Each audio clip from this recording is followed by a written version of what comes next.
გამარჯობა მოგესალმებით ყველას, მე ვარ ბექა პატურაშვილი, ეს არის Redline-ი, დიდი მადლობა რომ მიყურებთ პირველ რიგში. რამდენიმე საათში ზელენსკი კიდევ ერთხელ შეხვდება ტრამპს, ეს უკვე მეოთხე შეხვედრა იქნება მათი, წინა სამისგან განსხვავებით, რომელიც თეთრ სახლში იმართებოდა ამჯერად ტრამპი ზელენსკის უმასპინძლებს ფლორიდაში, მის რეზიდენციაში და ამ ვიდეოში ვაპირებ ვისაუბრო ამ შეხვედრის შესახებ. რას უნდა ველოდოთ? ვის რა შედეგის მიღწევა სურს? რა შეიძლება იყოს ობიექტურად შედეგები და რადევს მოლაპარაკებების მაგიდაზე. თუმცა პირველ რიგში გთავაზობთ, რომ ვისაუბროთ წინა პირობებზე, რომელიც პირველ რიგში შექმნა ვლადიმერ პუტინმა და აჩვენა რუსული დიპლომატიის ძალა. მოკლედ, გასული 24 საათის განმავლობაში ჩვენ ვნახეთ მორიგი მასირებული შეტევა მთელ უკრაინის ტერიტორიაზე, სადაც აქცენტი კეთდებოდა კიევზე, გაკეთდა კიევზე. ჯამში 500-ზე მეტი შაჰიდის ტიპის დრონი, ასევე 40-ზე მეტი რაკეტა, სხვადასხვა კატეგორიის რაკეტები, ფრთოსანი, ბალისტიკური, სრული სპექტრი, ესეთი კომბინირებული შეტევა მორიგი. სწორედ ერთი დღით ადრე, ვიდრე ზელენსკი ჩადის ვაშინგტონში, უბრალოდ ფლორიდაში, როგორც თქვი, და ხო, ამის მიზეზი გასაგებია, ხო, ყველასთვის. პუტინი კიდევ ერთხელ ცდილობს, რომ პირველ რიგში ამერიკის შეერთებული შტატების პრეზიდენტს გაუგზავნოს სიგნალი, რომ ის არის ძლევამოსილი და აჩვენოს და ათქმევინოს ტრამპს კიდევ ერთხელ, რომ ზელენსკის არანაირი კარტები არ აქვს და მეორე მთავარი ამოცანა არის ტერორი, მშვიდობიანი მოსახლეობის, სხვა არაფერი არ ქვია ამას, იმისთვის, რომ მათ უბიძგოს კაპიტულაციისკენ, რომ თავის მხრივ საზოგადოებამ მოახდინოს მეტი ზეწოლა პოლიტიკურ ხელმძღვანელობაზე და სხვა გზა არ დარჩეს, ასე ვთქვათ, ზელენსკის და მის გუნდს, რომ დათანხმდეს ნებისმიერ შეთავაზებას, რასაც პუტინი გამოუწერს მას ესე რეცეპტივით. რასაც შემდეგ უკვე თავის მხრივ ტრამპიც დაეთანხმება და ეს არის მოკლედ რუსული გეგმა. ბევრი რომ აღარ გავაგრძელო, სამოქალაქო სექტორში ტერორი. ჩვენ ვნახეთ კადრები, სადაც პირდაპირ, ხანდახან ხო იმართლებენ ხოლმე ესე თავს, რომ თითქოს მათი მიზანი არ არის მშვიდობიანი მოსახლეობა და თუ დააკვირდებით იმ კადრებს, რომელიც გავრცელდა, აშკარად ჩანს, რომ ეს გერან 2 თუ როგორ ქვია, არ მახსოვს ზუსტად ამ კლასიფიკაცია ამ დრონების, შაჰიდის ტიპის დრონების მოდის და შემდეგ უცებ იწყებს დაშვებას, რაც არის მართვადი პროცესი. დაშვებას იწყებს პირდაპირ სამოქალაქო კორპუსებზე, სადაც მშვიდობიანი მოსახლეობა ცხოვრობს და შესაბამისად არის მსხვერპლიც, როგორც უკვე ვთქვი და არიან დაშავებულებიც. ეს არის მიზანმიმართული თავდასხმები მშვიდობიან მოსახლეობაზე. არა მხოლოდ საცხოვრებელ კორპუსებზე ამ შემთხვევაში საუბარი, მორიგ ჯერზე სამიზნე გახდა ასევე ენერგოობიექტები. თბოელექტროსადგური მათ შორის კიევში, რის გამოც ათობით 1000 ადამიანს შეუწყდა, დროებით, მაგრამ მაინც ცხადია, ვიდრე აღდგება ეს ინფრასტრუქტურა, გათბობის მიწოდება, ცხელი წყლის მიწოდება, ელექტროენერგია და ასე შემდეგ. ეს უკვე ყოველდღიური მოცემულობა არის უკრაინაში.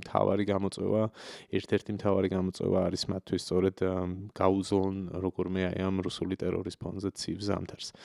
ხო, ეს არის ერთი ნაწილი, რომელიც შემოგთავაზა პუტინმა, მოკლედ, თუმცა ამით არ მთავრდება მისი ძალის დემონსტრირება და კუნთების თამაში. შეგვიძლია მორიგ ჯერზე წარვადგინოთ პუტინი ოსკარზე, იმ შოუსთვის, რომელიც მან გერასიმოვთან ერთად დადგა მორიგ ჯერზე, სულ რამდენიმე საათის წინ ის ესე სამხედრო ფორმაში ჩაცმული, ესაც მნიშვნელოვანი დეტალია, რომ საკვანძო მომენტებში, როდესაც ეს მოლაპარაკებები პროცესი ან რამე მსგავსი, როდესაც წნეხი უნდა განახორციელოს ერთის მხრივ ზელენსკიზე და მეორეს მხრივ ეფექტი მოახდინოს ტრამპზე, ის ჩნდება ხოლმე სამხედრო ფორმაში ჩაცმული. ამ შემთხვევაშიც დაახლოებით იგივე სპექტაკლი დაიდგა, რაც იყო კუპიანსკთან მიმართებით, სადაც ჩაიბარა მან გენერლებისგან პატაკი, რომ აი კუპიანსკს სრულად აკონტროლებდნენ და შემდეგ ვიცით როგორც დამთავრდა ეს ისტორია, კონტრშეტევა უკრაინელების და ზელენსკის სელფი იქიდან კუპიანსკისგან აპრის ფონზე. ხო, ეს ისტორია ბევრჯერ მოვყევით და ჩემი ვიდეოებიც შეგიძლიათ წინა ნახოთ ამის შესახებ. ამ შემთხვევაში რა გააკეთა? ამ შემთხვევაში მას უპატაკეს, რომ მოკლედ ჰულაიპოლეს სრულად აკონტროლებენ რუსები და უპატაკეს ასევე რომ მირნოგრადსაც სრულად აკონტროლებენ რუსები, რაც თავის მხრივ არის სიცრუე, იქიდან გამომდინარე რომ თავად რუსული ანალიტიკური რუკებითაც კი არც ერთი ქალაქი და არც მეორე ქალაქი სრულად არ არის დაკავებული, რომ აღარაფერი ვთქვათ უკრაინულ წყაროებზე, Deep State-ის რუკაზე ან ამერიკულ წყაროებზე, იგივე ომის შემსწავლელი ინსტიტუტის მონაცემებზე, სადაც კი არის ნაჩვენები რომ მიმდინარეობს საბრძოლო მოქმედებები, ჰულაიპოლე სრულად ნაცრისფერი ზონა, უბრალოდ მირნჰრადი სრულად არის ნაცრისფერ ზონაში, ანუ საბრძოლო მოქმედებები მიდის იქ. ჰულაიპოლეში იყო გარღვევა, ნახეთ ასევე რომ იქ ტერიტორიული თავდაცვის ერთ-ერთი ბატალიონის სამეთაურო შტაბში შეაღწიეს, როდესაც მოხდა ეს ქაოსური უკანდახევა რუსებმა და იქ გადაიღეს კიდევაც ვიდეო, სადაც აჩვენებდნენ დოკუმენტაციას, რუკებს, პლანშეტებს, ტელეფონებს და ერთ სიტყვით ეს იყო დემონსტრაციული ჩვენება იმის რომ თითქოს ყველაფერს ისინი აკონტროლებენ, მაგრამ მოგვიანებით შეიცვალა ნაწილობრივ სურათი, იქ გადაისროლეს უფრო მეტად ბრძოლის უნარიანი დანაყოფები, ვიდრე ტერიტორიული თავდაცვის კონკრეტული ბატალიონი იყო, რომელიც იმ ზონაში იყო პასუხისმგებელი და ვრცელდება ინფორმაცია, რომ დაიწყეს უკვე დასავლეთი მიმართულებიდან, სამხრეთი მიმართულებიდან უკრაინელებმა იქ მოქმედება და წმენდნენ გარკვეულ ზონებს. ანუ ჰულაიპოლეში არ არის ეს დიდი ქალაქი ცხადია, პატარა ქალაქი არის და დიდ გამარჯვებად ცდილობს ამ ყველაფრის გასაღებას პუტინი, თუმცა აქ ეს სურათი რეალურად არ არის და კაცმა არის სხვა რა მოხდება, ხვალ შეიძლება საპირისპიროდ შეიცვალოს მოცემულობა, მაგრამ როგორც რუსებს ჩვევიათ, ისინი წინსწრებად უმაღლეს დონეზე, ასე პუტინის და გერასიმოვის დონეზე ასაღებენ ასეთ მიღწევებს, თითქოს უკვე 100%-იანი შედეგი არის და ეს ყველაფერი ემსახურება მხოლოდ იმას, რაც მანამდეც ვახსენე, რომ ეფექტი მოახდინონ ტრამპზე აი ამ მნიშვნელოვან დროს. ხო, და აქ იყო მნიშვნელოვანი ასევე თავად პუტინის განცხადებები, შეგიძლიათ გადაამოწმოთ ეს ინფორმაცია, სადაც ის ასეთ რამეს ამბობს, რომ აი ამ შედეგებიდან, აი მწნეხიდან გამომდინარე, რასაც ის გენერლებისგან ისმენს, ცხადი ხდება მისთვის, რომ ნულოვან დონეზე დადის ინტერესი იმის, რომ უკრაინის პოლიტიკურმა და სამხედრო ხელმძღვანელობამ მიიღოს გადაწყვეტილება დონბასის დარჩენილი რეგიონიდან, რომელსაც ისინი აკონტროლებენ, ანუ პუტინის სიტყვებით რომ ვთქვათ, რომელიც ოკუპირებული აქვს უკრაინელებს, გაიყვანენ თუ არა თავისინებით სამხედროებს, ანუ რასაც პუტინი ითხოვს, ხო, რომ დატოვოთ სრულად ეს კარგად გამაგრებული დონეცკის ოლქის დარჩენილი ნაწილი. პუტინი ამბობს, რომ საერთოდაც არ აინტერესებს, რაც უნდათ ის უქნიათ, ჩვენ ნებისმიერ შემთხვევაში, აი ამ ტემპს თუ გავითვალისწინებთ, აუცილებლად მივაღწევთ მიზნებს. თუ დათანხმდებიან ხო კარგი, თუ არა და სპეციალური სამხედრო ოპერაცია თავის გეგმით წავა და აუცილებლად ის შედეგი დადგება, რომელიც ჩვენ გვჭირდება. ეს რა თქმა უნდა არის ცალსახად პროპაგანდისტული განცხადება და ტრიუკი მორიგი პუტინის მხრიდან რომ მოატყუოს ტრამპი, რომელიც როგორც წესი იჯერებს ხოლმე ასეთ განცხადებებს, ამას თუ დაემატებათ ან სტივ ვიტკოფის და კუშნერის დამატებითი ინფორმაციები გადამღერებული რუსული პოზიციებიდან, ხო, საერთოდ უარესი, ამ შემთხვევაში როგორც წესი ტრამპი ამბობს ხოლმე, რომ ზელენსკის არანაირი კარტები არ აქვს. მოკლედ, აი ეს ორი მიმართულება იერიშები ქალაქებზე და შოუ მთავარ როლში სამხედრო ფორმაში გამოწყობილი ვლადიმერ პუტინი იყო რუსების მიერ შექმნილი წინაპირობა ტრამპისა და ზელენსკის მორიგი შეხვედრის წინ. ახლა მოდი ვთქვათ, რა სურს ტრამპს, მარტივად ერთი სიტყვით ასე გამოითქმის, რომ მას უნდა სწრაფი შედეგი. ეს ყველასთვის ცხადია, ძალიან გაუჭიანურდა მას ის 24 საათიანი ვადა, რომელშიც უნდა დაემთავრებინა რუსეთ-უკრაინის ომი.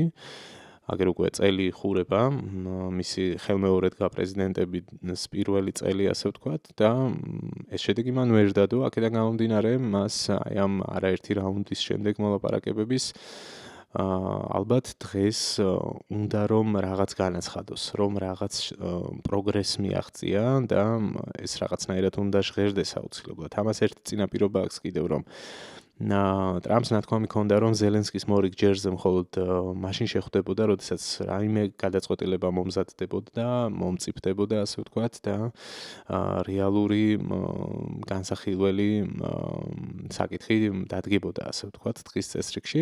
შესაბამისად, რადგან ფაქტია უკვე, რომ ეს შეხვედრა შედგება, აუცილებლად ტრამპმა რაღაც უნდა მიიღოს და ეს არის ერთ-ერთი მთავარი ინტრიგა, პირადად ჩემთვის, რა შეიძლება იყოს ეს რასაც ტრამპი წინასახალწლოდ გამოაცხადებს ესე მცირე გამარჯვებად მაინც აი ამ პროცესის წინ წაწევის თვალსაზრისით. მთლიანობაში ტრამპის პოზიცია უკვე საკმაოდ კარგად იკითხება, მას სურს რომ როგორმე ნებისმიერი ფორმით რაც შეიძლება მალე დაასრულოს რუსეთ-უკრაინის კონფლიქტი და ნაკლებად აქვს მისთვის გადამწყვეტი მნიშვნელობა პირობითად დონეცკის ოლქის არაოკუპირებული ნაწილი უკრაინის შემადგენლობაში დარჩება, მათი კონტროლის ქვეშ იქნება ხვალ ცეცხლის შეწყვეტის შემთხვევაში პირობითად თუ რუსეთის კონტროლის ქვეშ დარჩება. მისთვის მთავარი არის ამ ომის გაჩერება, ერთის მხრივ პოლიტიკური გამარჯვების გამოცხადება, ითქვის რომ მეცხრე და ყველაზე დიდი ომი დაასრულა და მეორეს მხრივ მას დეკლარირებული აქვს რომ ამოცანა ტრამპის გუნდის არის რუსეთთან ურთიერთობების ნორმალიზება, მათთან ეკონომიკური ურთიერთობების აღდგენა და უფრო შორეულ პერსპექტივაში ამ ყველაფრის მიზანს წარმოადგენს ის, რომ როგორმე გახლიჩოს რუსეთისა და ჩინეთის ალიანსი, სწორედ ჩინეთთან კონკურენციის თუ პოტენციური დაპირისპირების ჭრილში. ეს ყველაფერი გასაგებია. მოდით ახლა გადავიდეთ მთავარზე, რა მდგომარეობაშია ზელენსკი, როგორი არის უკრაინის პოზიციები და რა არის უკრაინის პრეზიდენტის პოლიტიკური ამოცანა ამ კონკრეტული შეხვედრის დროს ტრამპთან. მოკლედ რომ ვთქვათ, ზელენსკის ამოცანა ახლა არის ის, რომ დრო მოიგოს ერთი და მეორე არავითარ შემთხვევაში არ გააფუჭოს ეს არსებული პოლიტიკური ურთიერთობები ტრამპთან და მის გუნდთან. არავითარ შემთხვევაში არ გაანაწყენოს ის და არ მისცეს იმის საბაბი, რომ გამოვიდეს ამ შეხვედრის შემდეგ და ტრამპმა თქვას, რომ პრობლემა არის ზელენსკიში, პრობლემა არის უკრაინის პოზიციაში, პუტინს სურს ომის დასრულება, მაგრამ აი აქ კომპრომისებს ვერ ვხედავთ. შესაბამისად, ზელენსკიმ და მისმა გუნდმა რაიმე კომპრომისი უნდა შესთავაზოს აუცილებლად ტრამპს და პრინციპში თუ შევხედავთ ამ 20 პუნქტიან გეგმას, რომლითაც ის ჩადის ტრამპთან შესახვედრად, უკვე ცხადი ხდება, რომ ეს დოკუმენტი თავად არის მნიშვნელოვნად კომპრომისული, ვიდრე სხვა წინამორბედები 28 პუნქტიანი თუ ასე და ასე შემდეგ, რაც მანამდე გაჟღერებულა ინფორმაცია და პირველ რიგში ეს იმის გათვალისწინებით, რომ ორ მნიშვნელოვან საკითხს მოიცავს. ერთი, რომ ზელენსკი მზადყოფნას გამოთქვამს, რომ ჩატარდეს არჩევნები და შეიცვალოს ხელისუფლება თუ ეს უკრაინის საზოგადოების ნება იქნება და მეორე და ყველაზე სენსიტიური საკითხი ეხება ტერიტორიულ თემას, ტერიტორიული მთლიანობის საკითხს. უკრაინა აკეთებს ამის დაშვებას, რომ შეიცვალოს დონეცკის ოლქის სტატუსი. ანუ იმ ტერიტორიის, რომელსაც აკონტროლებს უკრაინის შეიარაღებული ძალები ამ ეტაპზე და რომლის უბრძოლველად დათმობას ითხოვს თავის მხრივ პუტინი.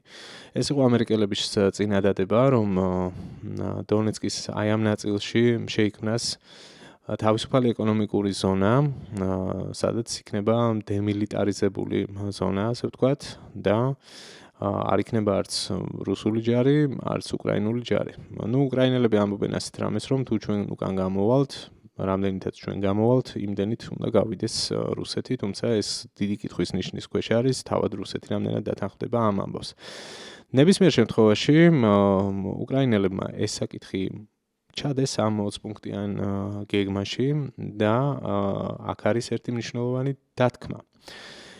ზელენსკის არ სურს ამ პასუხისმგებლობის საკუთარ თავზე აღება და პრინციპში ეს დათქმა არის ერთ-ერთი მთავარი ინსტრუმენტი, რაც მას აძლევს ლავირების საშუალებას, ეს ჩემი აზრით და ეს გახდება სწორედ შემდგომში აი ამ გეგმის გვერდზე გადადების ან სულაც თაროზე შემოდების მთავარი გარანტია, თუ ამ ფორმით შენარჩუნდა ეს გეგმა და ახლა ვეკითხვით რას გულისხმობ. ზელენსკი ამბობს, რომ თუ ტერიტორიის სტატუსის შეცვლაზე მიდგება საქმე, ეს უნდა გადაწყვიტოს უკრაინელმა ხალხმა. ამისთვის უნდა ჩატარდეს რეფერენდუმი, დაისვას შესაბამისი კითხვა და იმისათვის, რომ ჩატარდეს რეფერენდუმი, აუცილებელი არის მშვიდობის დამყარება, ცეცხლის შეწყვეტა მინიმუმ 60 დღით. 60 დღეზე არის ამ დოკუმენტში საუბარი, იმისთვის, რომ მოხდეს შესაბამისი პროცესის ორგანიზება, რეფერენდუმის ჩატარება ფიზიკურად. მოკლედ ზელენსკიმ თუ მოახერხა ამ პოზიციის დაცვა, თუ ათქმევინა ტრამპს ის, რომ ეს უკრაინის მხრიდან არის რეალური კომპრომისი, მათი მხრიდან არის წინ გადადგმული ნაბიჯი და ახლა არის პუტინის მოედანზე ბურთი, შეგვიძლია ვთქვათ, რომ ალბათ ზელენსკიმ ახლა შეასრულა მისია ამ შემთხვევაში. იმიტომ რომ თავის მხრივ ხა ტრამპის პოზიციიდანაც რომ შევხედოთ, მასაც არ გაუჭირდება თუ ამის ნება იარსებებს იმის თქმა, რომ შესანიშნავი შედეგი დადგა, მე მივახციე წარმატებას, ძალიან იმ ყველაზე ახლოს ვართ ომის დასრულებასთან, ვიდრე ოდესმე ყოფილვართ, აბა ჩემო მეგობარო ვლადიმერ პუტინ ახლა ჯერი შენზეა და ასე შემდეგ. ეს ამას აუცილებლად იტყვის, არ გაუჭირდება ნამდვილად. და რა ხდება ამ შემთხვევაში, მოდით ამაზე ვილაპარაკოთ. უკრაინელების გათვლა ალბათ არის ის, რომ მაინც არ წავა პუტინი ცეცხლის შეწყვეტაზე და მინიმუმ იმ სხვა დანარჩენ 19 პუნქტსაც არ დათანხმდება, რაც არის ჩადებული აი ამ უკრაინელების მიერ შედგენილ გეგმაში, ხო? და არანაირად არ იკითხება ის, რომ პუტინს ახლა ომის დასრულება სურს. შესაბამისად მათ არც აი ამ დათქმის შესრულება არ მოუწევთ, რაც ეხება რეფერენდუმის ჩატარებას და რაც რეალურად ძალიან პრობლემატური თემა არის და ბევრ რისკს ქმნის მთლიანად უკრაინის სახელმწიფოებრიობისთვის აი ამ მომენტში რეფერენდუმის ჩატარება.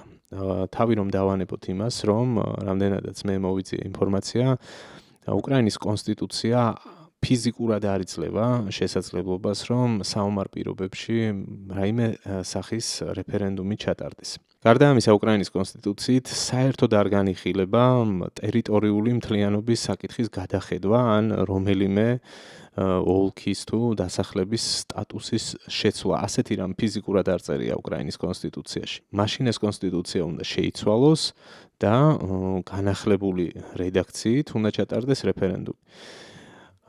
რეფერენდუმი რო ჩატარდეს, პირველ რიგში უნდა მოიხსნას საომარი მდგომარეობა.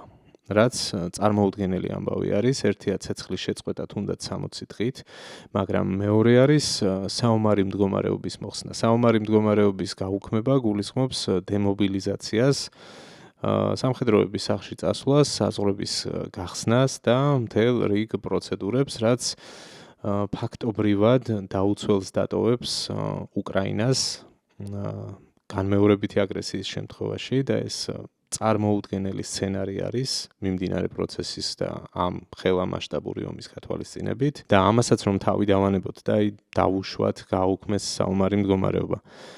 პარლამენტში ხმა მისცეს საკონსტიტუციო ცვლილებებს და შეცვალეს კონსტიტუცია და შემდეგ დაინიშნა რეფერენდუმი. ამ რეფერენდუმის ჩატარებაც არის უდიდესი რისკების შემცველი ეროვნული უსაფრთხოებისთვის. აბსოლუტურად გიჟური სცენარი არის, რომელსაც არც ერთი საღად მოაზროვნე პოლიტიკოსი მხარს არ დაუჭერდა და ამ ნაბიჯს არ გადადგამდა. არათუ ის ხალხი, რომელიც უკვე 4 წელია ომის პირობებში მართავს ქვეყანას და რომლებიც ძალიან კარგად იაზრებენ რისკებს პირდაპირ, რომელიც უკავშირდება ამ ქვეყნის არსებობას ზოგადად. სრულიად წარმოუდგენელი სცენარი, აი დაუშვათ და 55%-მა მხარი დაუჭირა იქ თავისუფალი ეკონომიკური ზონის შექმნას და ფაქტობრივად რუსეთისთვის გადაბარებას დონეცკის, ხო? 45-მა არ დაუჭირა მხარი. ამ დროს რა ხდება? ერთი მხარე გამოდის ქუჩაში, მეორე მხარე უპირისპირდება და სრული დესტაბილიზაცია ქვეყანაში, სრული ჩამოქცევა, ამ დროს საზღვრები გახსნილია უკვე, ვიღაცები გარბიან ქვეყნიდან, რუსები აძლიერებენ პოლიტიკურ წნეხს და არ ვიცი, ყავთ მათ რეზერვები და თუნდაც ის ჯარი, რომელსაც ცოტა ხნით დააპაუზებენ, სრულიად საკმარისი იქნება ამ დესტაბილიზაციის შემთხვევაში, რომ რა ვიცი, სულაც სისრულეში მოიყვანონ ის თავდაპირველი გეგმა, რომელიც მათ ჰქონდათ და 3 დღეში აიღონ კიევი. და აბსოლუტურად შესაძლებელია ამგვარი სცენარის წარმოქმნის დროს, სადაც საზოგადოება არის ორად გახლეჩილი და არ არსებობს ერთიანობა. აი ეს არის პრინციპში პუტინის ამოცანაც, რომ ეს მოხდეს, ამიტომ ახორციელებს წნეხს საზოგადოებაზე, ამ თავისი ტერორისტული იერიშებით და მეორეს მხრივ ახორციელებს წნეხს უკვე დიდი ხანია და ამას მუდმივად იმეორებენ, რომ აი უკრაინაში უნდა ჩატარდეს არჩევნები, ეს არ არის ლეგიტიმური ხელისუფლება და ასე შემდეგ. არათუ ტერიტორიის სტატუსის განსაზღვრის შესახებ რეფერენდუმის ჩატარება, საპრეზიდენტო არჩევნების ჩატარებაც სრული აბსურდი არის ამ შემთხვევაში, იგივე არგუმენტებიდან გამომდინარე. და სხვათა შორის არაერთი უკრაინელი ჟურნალისტის, აქტივისტის, მიმომხილველის თუ პოლიტიკოსის განცხადება მომისმენია და ალბათ თქვენც მოგისმენიათ, მათ შორის ზელენსკის კონკურენტებიც კი ამბობენ ამას, რომ დაუშვებელი არის ამ რეალობაში არჩევნების ჩატარება. ბევრს საერთოდ არ მოწონს ზელენსკი, ზოგს რა ვიცი, პიროვნულად არ მოწონს ის, ან მის პოლიტიკურ გადაწყვეტილებებს მხარს არ უჭერს, ან მისი გარემოცვა არ მოწონს, იგივე ამ პოლიტიკური სკანდალებიდან გამომდინარე, რაც კორუფციას უკავშირდება, ეს აბსოლუტურად რეალური არის. ამას ამბობენ, ამას წერენ, ამაზე ღიად ლაპარაკობენ უკრაინელები, მაგრამ ის მერე არის მთელი რიგი არგუმენტები, რატომაც მხარს არ უჭერენ ისინი არანაირი საარჩევნო პროცესის წარმართვას. ძალიან მარტივი მოცემულობის გამო. წარმოიდგინეთ, ახლა წინა საარჩევნო კამპანიაში ჩაერთოს პოლიტიკური პარტიები, საზოგადოება დაიყოს ჯგუფებად, ვიღაცას ის მოწონს, ვიღაცას ეს მოწონს. დაიწყო ეს დუღილი, რაც ჩვეულებრივი მოვლენაა, ხო? და ვიცით ეს ძალიან კარგად პოლიტიკური პროცესის დროს მშვიდობიანობის შემთხვევაში, მაგრამ აქ ომია. რა ხდება ამ დროს უსაფრთხოების მიმართულებით? რა ხდება ჯარში, რა ხდება პოზიციებზე, არ ვიცი. ეს არის ხო მთელი ამბავი და ამიტომაც ძალიან კარგად ესმის უკრაინულ საზოგადოებას რა ხდება მათ თავს. ძალიან კარგად ესმით, რომ ეს არის ბრძოლა გადარჩენისთვის, ამ ქვეყნის არსებობისთვის და აქედან გამომდინარე, მოწონთ თუ არ მოწონთ, ისინი უჭერენ მხარს ამ პოლიტიკურ გუნდს, რომელიც დღეს მართავს და ამბობენ, რომ როდესაც რეალური მშვიდობა დადგება, შემდეგ ჩატარდეს დემოკრატიული არჩევნები და ჩვენ გადავწყვეტთ თვინ მართოს ეს ქვეყანა. მაგრამ ამ ეტაპზე ისინი ცდილობენ სხვა გზით. ისინი ძალიან აქტიურები არიან, სოციალურ ქსელში იქნება თუ სხვა მხრივ, ქუჩაში აქციებიც კი ვნახეთ იგივე კორუფციის სკანდალთან დაკავშირებით, ისინი ცდილობენ, რომ მაქსიმალურად ზეწოლა მოახდინონ ხელისუფლებაზე, ზელენსკიზე, მის გუნდზე, იმისთვის, რომ რეფორმები გატარდეს. კორუფციის აღმოფხრის მიზნით, სწორი ეკონომიკური მართვის თვალსაზრისით, სამხედრო რეფორმები გატარდეს იმისთვის, რომ უფრო მეტად ეფექტიანად იმუშაოს შეიარაღებულ მაწალებმა და ასე შემდეგ. საბედნიეროდ ამ ხალხს ამის შეკნება აქვს, ამის შეგრძნება აქვს, რა მდგომარეობაში არიან ისინი დღეს და საბედნიეროდ არ მუშაობს პუტინის ეს მანიპულაცია და გეგმა, მათ შორის ტერორი, ეს ყველაფერი საპირისპიროდ მუშაობს და მოქმედებს ისინი უფრო მეტად მობილიზებული ხდებიან ამ შემთხვევაში და ძალიან კარგად იაზრებენ, რომ სამოქალაქო ობიექტები სწორედ ამიტომ იბომბება, რომ მათში მოხდეს დესტაბილიზაცია. საბედნიეროდ შეჯერობით უკრაინული საზოგადოება ძალიან მყარად დგას და ამ ომის განმავლობაში მათ მნიშვნელოვანი ტრანსფორმაცია განიცადეს, ეს ფაქტია და იმედია ასეც გაგრძელდება. მოკლედ, ზელენსკის და ტრამპის დღევანდელი შეხვედრისგან რომ შევაჯამო, არაფერს განსაკუთრებულს არ ველოდები. სულ რომ ყველა საკითხზე შეთანხმდნენ, სულ რომ ზელენსკიმ უთხრას, რომ ხვალმე შენ ძეგლს გიდგამ კიევშიო და ასე შემდეგ, პუტინი მაინც არ აპირებს ომის შეწყვეტას, მე ამ პოზიციაზე ვრჩები მაინც, ის არ მოაწერს ხელს ცეცხლის შეწყვეტას. არ სურს ომის გაჩერება იმ დრომდე, ვიდრე ან არ მოუწევს ომის გაჩერება, ან უკრაინა არ გამოაცხადებს კაპიტულაციას. თუ ისინი აჩუქებენ დონეცკს, უბრძოლველად რუსებს, ზეგ რუსები აუცილებლად გააგრძელებენ ბრძოლას სხვა ტერიტორიების ოკუპაციისთვის და ამას გაცილებით უფრო მარტივად გააკეთებენ პირველივე კაპიტულანტური ნაბიჯის შემდეგ. ეს არის მარტივი მოცემულობა, რასაც ძალიან კარგად იაზრებენ თავად უკრაინაში. ისინი ხვდებიან, როგორც შეიარაღებულ ძალებში, ასევე სამოქალაქო საზოგადოებაში, რომ ეს არის მათთვის გადარჩენისთვის ბრძოლა, ეს არის მათი ქვეყნის არსებობისთვის ბრძოლა. ეს არის და ეს. მოკლედ, ძალიან დიდი მადლობა ყურადღებისთვის, დაგემშვიდობებით. გამოიწერეთ არხი თუ არ ხართ არხის გამომწერები და დამეხმარეთ აუდიტორიის ზრდაში, დალაიქეთ ვიდეო თუ მოგეწონებათ, გამოთქვით თქვენი მოსაზრებები კომენტარებში. კომენტარებში და დაელოდეთ შემდეგ ვიდეოს. და ბოლო თხოვნა, თუ გსურთ დონაციაში ჩართვა, ამისთვის მოცემული არის ვიდეოს აღწერაში მონაცემები, Patreon-ი, PayPal-ი, ანგარიშის ნომერი. Patreon-ი საინტერესო პლატფორმაა, შემომიერთდით, გახდით მოკლედ ჩემი სპონსორები და დაელოდეთ შემდეგ ვიდეოს ნახვამს.